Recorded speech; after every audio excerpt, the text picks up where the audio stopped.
Gia Stefani Channel.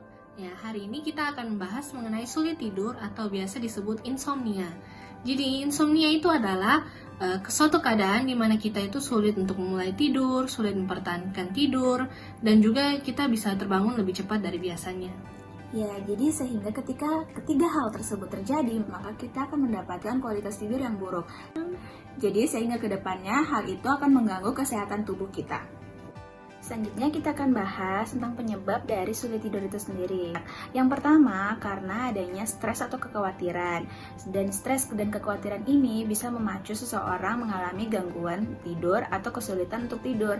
Yang kedua, adanya gangguan dari irama sirkadian, di mana gangguan ini bisa karena adanya jet lag, karena habis bepergian dari suatu negara tertentu, atau karena adanya perubahan shift kerja yang terlalu cepat. Contohnya, habis hari ini dia kerjanya masuk pagi, besok masuknya malam, lusa masuknya siang. Itu bisa mengganggu irama sirkadian itu sendiri.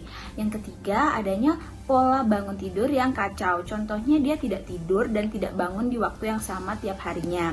Lalu adanya lingkungan yang tidak mendukung seseorang buat tidur dengan nyaman. Selanjutnya, yang ketiga adalah adanya gangguan dari kesehatan mental sendiri, seperti adanya skizofren, adanya Alzheimer. Yang keempat adalah gangguan medis bawaan, contohnya seperti adanya penyakit jantung, adanya asma, adanya hipotiroid, maupun adanya penyakit pada saluran pencernaannya. Lalu yang kelima adalah mengkonsumsi obat-obatan, terutama obat-obatan yang mengandung kafein dan juga zat-zat stimulan. Dan yang terakhir adalah pengkonsumsian alkohol, nikotin, maupun kafein. Karena di sini nikotin dan kafein itu sendiri adalah suatu zat-zat stimulan yang akan merangsang seseorang untuk terus bersemangat dan sulit untuk tidur. Nah, sekarang kita akan bahas mengenai dampak dari sulit tidur itu. Nah, yang pertama, sulit tidur itu bisa menyebabkan obesitas. Kenapa bisa menyebabkan obesitas? Jadi di dalam tubuh kita itu ada dua hormon yang mengatur pola makan kita, yaitu ada grelin dan leptin. Di mana hormon grelin ini yang mengatur nafsu makan kita, sedangkan yang leptin itu untuk mengatur kita untuk berhenti makan. Jadi ketika kita sulit tidur, maka hormon grelin ini akan naik dan meningkatkan nafsu makan kita. Nah, yang kedua, insomnia itu bisa menyebabkan kita depresi. Nah, kedua ini tuh sebenarnya itu saling berhubungan. Jadi insomnia itu bisa menyebabkan depresi dan depresi itu bisa menyebabkan insomnia. Sehingga kita tidak boleh menyepelekan insomnia ini. Karena ketika kita insomnia, maka itu akan menyebabkan gangguan metabolisme di hampir seluruh tubuh kita, termasuk gangguan metabolisme di otak.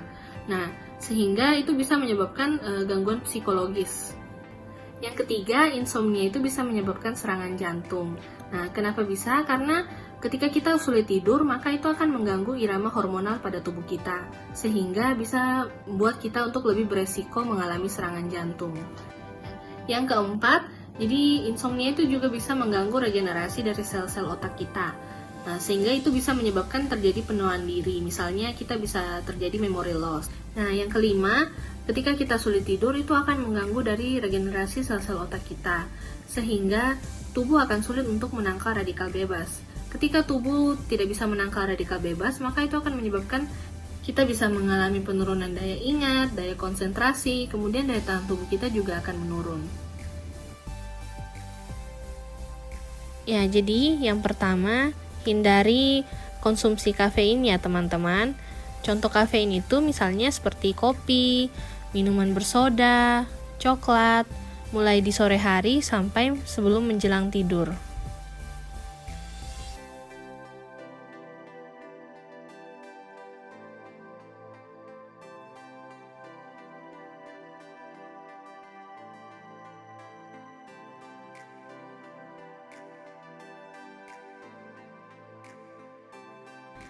Yang kedua, usahakan saat mau pergi tidur dan waktu bangun pagi di waktu yang sama ya teman-teman. Bahkan di akhir minggu pun usahakan jam tidur dan bangunnya tetap sama.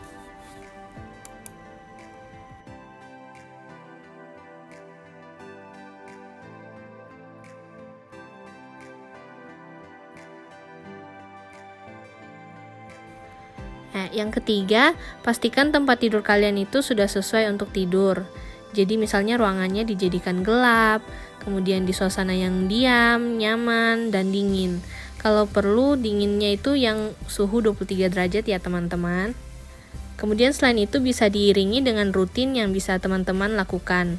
Misalnya sebelum tidur pasang lagu atau sambil membaca.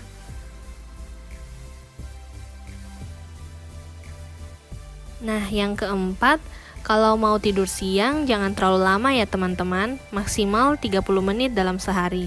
Jangan kebablasan sampai berjam-jam. Yang kelima, jangan pergi tidur dengan keadaan lapar ya teman-teman. Pastikan kalian makan sebelum tidur, tetapi jangan makan makanan yang berat. Nah, yang terakhir, yang keenam, gunakan tempat tidur hanya untuk tidur. Jadi, usahakan HP, komputer, TV, ataupun video game itu tidak ada di tempat tidur ketika mau tidur.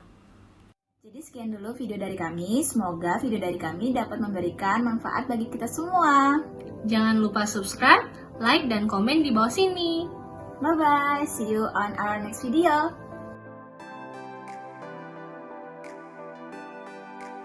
Thank you. 1 menit pertama cuman merapikan rambut. Ini dong, rambutku tuh harus rapi.